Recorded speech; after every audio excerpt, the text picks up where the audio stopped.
Welcome to Learn Freight Forwarding in 15 minutes, where I will take you through 15-minute blocks around the basics of freight forwarding. Now, this is a great guide for those looking to enter the industry, or those who have recently joined and feel like they've jumped into the deep end of the pool for the first time. In these sessions, I'll take you through all the major components of freight forwarding and share some of my experiences over the last decade within the industry. Now, you're probably already asking yourself, who's this guy, what does he know, and why should I listen to him? Well, I'm a freight operations manager with just over 10 years experience in transport. I've worked for some of the major players in this game, along with a few family owned companies, so I've seen the difference of working at the high end of the scale and the low end of the scale in terms of volume. In session 1, we're going to discuss your goals for the industry and what that might look like over the next few years for you. Do you want to be a manager? Or do you want to work in a specific field like customs and be a specialist? Or do you plan to complete ADR and become a DGSA? Well, we'll go over all of that and begin to think about what you should be learning and how you can go around this. Then, in future episodes, we'll deep dive these topics to give you more of an insight. We'll round the first block off today by discussing some logistical jargon to help you have a better understanding of the meaning of things when you hear them and see them and understand what they mean. So, you want to become a manager. Well, what might you need to learn in order to be successful in your role? There's many types of management within this industry. We'll cover a few of them in later blocks, but today we'll just focus on management, operations management, and the best ways to get there. Some people like myself focus on learning as much as possible about one sector in the industry and becoming a specialist, and from there moved into management. We'll discuss this a bit later on in the specialist section. Transport companies who operate their own fleet of vehicles require someone to hold a transport manager CPC, so that might be something that a company will want you to have to become a manager within their business. A transport manager CPC is a certificate of professional competence licence. Now, this is a legal requirement for individuals who run their own fleet, as it can prove to the traffic commissioner that this individual is competent and compliant. There are two types of CPC, national and international. They're pretty self-explanatory in that holding a National Transport Manager CPC allows you to manage a fleet within the UK, and the international licence allows you to cover European regulations, including customs, and allows you to operate cross-border. The CPCs cover a range of aspects, including operator licensing, fleet management and maintenance, driver management and tachograph hours, and budget and financial planning. Now, in all aspects of management that you're doing, whether European or international work, it's also recommended that you learn some knowledge of your customs procedures, learning CPCs, customs procedure codes, which is the reason of why goods are being imported or exported, HS or tariff codes, which is a specific code given to every item shipped in order to describe what the goods are. In the UK, for exports, this is an 8-digit number. The 6 digits, the first 6, are a worldwide standard. Every country will have these being the exact same for whatever goods have been shipped. The last 2 numbers are specific to the country, as it gives a further detailed description of the goods. For imports, this then extends and expands up to 10 digits. The last 2 that are added on will specify tax details and allow taxation to occur when the goods are imported into the UK. Now, if your company or your goal is to focus on ocean freight, you do not need to operate your own fleet of trucks, then doing your Transport Manager CPC might not be the route to go down, as it's not required for ocean freight. There is courses out there that will cover bills of lading and global container shipping, and they might be best suited as a focus point for you. This is much the same as air freight. There's no specific air freight manager competence course, but there are many courses in Master Airway Bills and House Airway Bills, known as MOBs and HOBs. Another great way of gaining more knowledge in this industry, if you have the chance and you're able to, is through a postgraduate degree. Many people in the industry who hold degrees, for example in business management, will then progress on to master's degrees in logistics and supply chain management. Now, we know that a degree is really just a bit of paper, but if you want to step up into higher positions further in your career, this can boost your chances of climbing higher in the ladder. So, what if you don't want to become a manager? You just want to become a specialist in a certain field? Well, strap in for a lot of learning in one product. Learning about customs, as I've said, is advised for all modes of transport, so you can at the very least know what details you're given to your customs brokers. Now, if you plan on learning road freight, then import and export trucking is just the beginning. There's always a magnitude of paperwork that's required for certain shipments. This is also the same in air and ocean freight. and you need to know all about them to be a specialist in that field. This will include EADs, T1s, EUR1s, GMRs, TACO regs, and CMRs. As you can tell, we've got a lot of logistical jargon being used already. It's the exact same for air, ocean, and customs, but don't worry, I'll explain all this logistical jargon today. If it is customs you plan to specialise in, then you'll have HS codes, CPCs, PVA, and DANs. And you're going to spend a lot of time going through the list of HS codes and CPCs if you want to become a specialist to understand exactly what they mean and exactly when they need to be used. Air freight and ocean freight is much the same. Some words you've never heard for before, like carny. You also have jargon like mob, hob, M-ball, H-ball, ball, freighter, belly cargo, ULDs, and you have volumetric and chargeable weight. The last thing I'm going to cover in this series is DGSA, which is a Dangerous Goods Safety Advisor. These are the people that are responsible for making sure that all dangerous freight is handled and moved correctly with the right paperwork. Now, the jargon terms and meanings. So it's time to learn the jargon. Now, I'm not going to cover all of these, but there is ones you will hear on a daily basis, and that's the ones I'm going to cover for you. Now, this stops you spending the first week of your job looking up words to find the meanings. Now, I'm going to start with my specialty, which is road freight. This will also include terms used when shipping goods on and off of ferries into Europe. Now, there is a lot more that I'd say I've got for road freight, specifically because I've spent a lot of my time doing that, so I'm probably going to cover more in this department in terms of jargon. First, you've got your Transport Manager's CPC.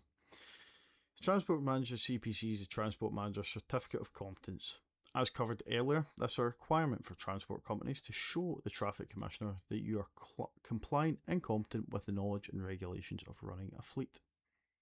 CMR. The Convention relative au contact de transport international des marchandises par route, or in English, the Convention of the Contract for the International Carriage of Goods by Road. It's a proof of contract detailing the agreement between the sender, the carrier, and the receiver, showing the shipment details. POD. Proof of delivery. A document that is signed or stamped by the delivery site confirming they have received their delivery. This is also completed sometimes on the CMR, which the exporter, the haulage company, and the delivery site will all receive a copy of. EAD. The export accompanying document. This document is automatically produced after submitting a customs declaration. This contains an MRN. A copy of this document must accompany the goods to the point of exit to prove that they have cleared customs. MRN, the Movement Reference Number, an 18-character tracking code used for exported goods. Always begins with the first two letters of the country that is exported the goods. GB, for example, would be the first two letters of goods leaving the UK. And then after that, it is a unique mix of numbers and letters. T1. This is an official customs transit document used to move non-EU or duty-suspended goods through borders without paying any import duties or VAT until they reach their final destination. This is usually used if goods are travelling through more than one country prior to reaching destination, e.g. if you were to ship goods via road out of the UK, they were to leave through France and then cross into Belgium and Italy, you would need to use a T1 to allow them to travel through France and Belgium prior to reaching destination. EUR1.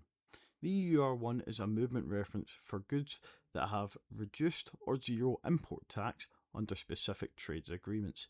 The best way to think of this is a coupon that you would use in the shop to get a discount. That's pretty much what an EUR1 is.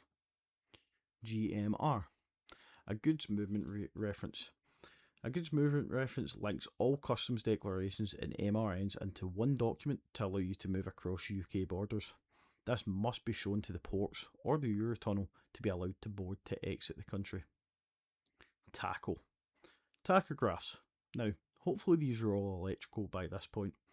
This is a device that records driving hours, speeds and rest periods of all HGVs. All drivers of HGVs must have a tachograph card which they insert before they start driving and do not remove until the end of their shift. Now in Europe, this regulates to vans as well, but is not applicable in the UK currently. RoRo. RoRo stands for roll on, roll off. when a trailer is driven directly onto a ferry without the need for a crane to lift it on board.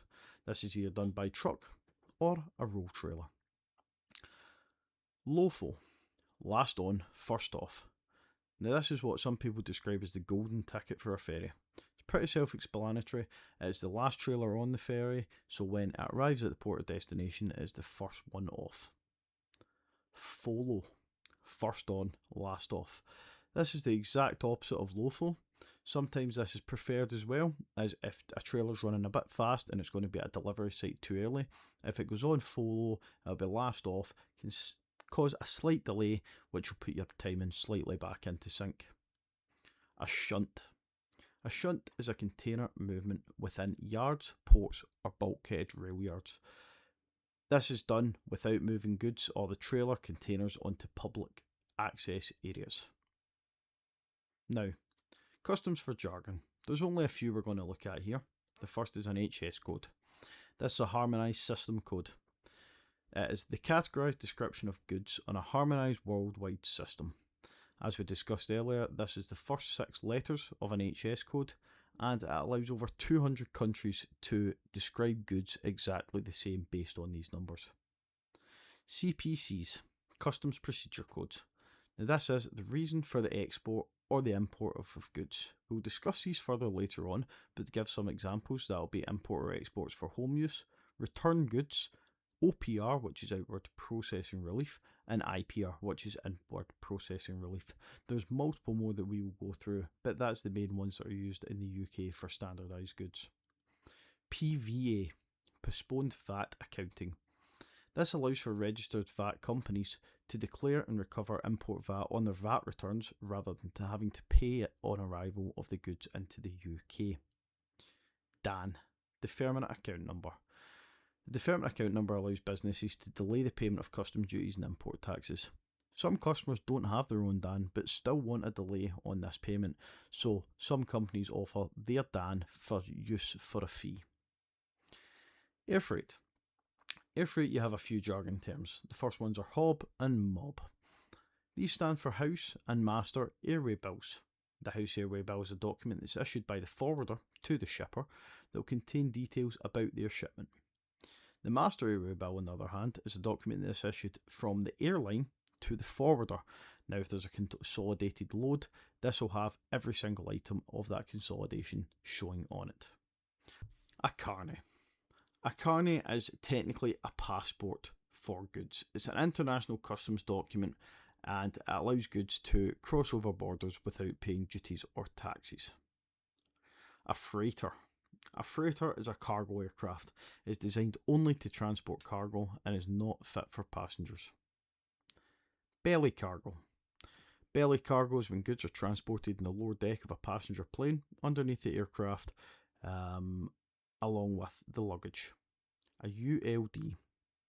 A ULD is a unit load device. Now this is a specific box or pallet that is built specifically to fit inside planes' cargo holds and allows all goods to be packaged inside to maximise space use. Ocean freight. Ocean freight. Now in ocean freight we have the BOL, the Bill of Lading. Now this is a legal contract and a receipt used by the carrier and issued by the carrier to the shipper. This is very similar to an airway bill, but it's for ocean freight. An NVOCC. A non-vessel operating common carrier.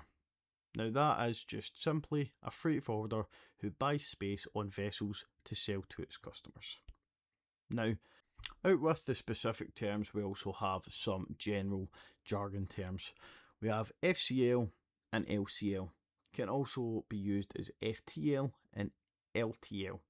Now, FCL and LCL are full container load, which is a container that is full at capacity with one customer's goods.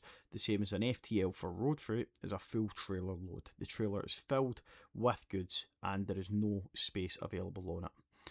An LTL for road freight is less than trailer load. It means a part loaded trailer has been sent. An LCL is a less than container load. Now, if you book an LCL with a container, usually you will share the cargo space with other forwarders in order to fill the container at that point. THC, Terminal Handling Charges. Terminal handling charges are simply a fee for the port of ocean freight that are handling the containers. BAF, Bunker Adjustment Factor. Bunker Adjustment Factor is simply fuel surcharge. It is just a surcharge for the fuel prices fluctuating. CAF, Currency Adjustment Factor. Simply, again, it's a fee for the foreign exchange rate changing. Now, that is the end of today's block session. We have went over the start of what roles you look to take in your career. We have looked at some jargon terms. If you come back into block 2 with us in our next episode, we will be discussing Incoterms and customs. If you've enjoyed this episode, please hit like, please subscribe, and hang tight for more.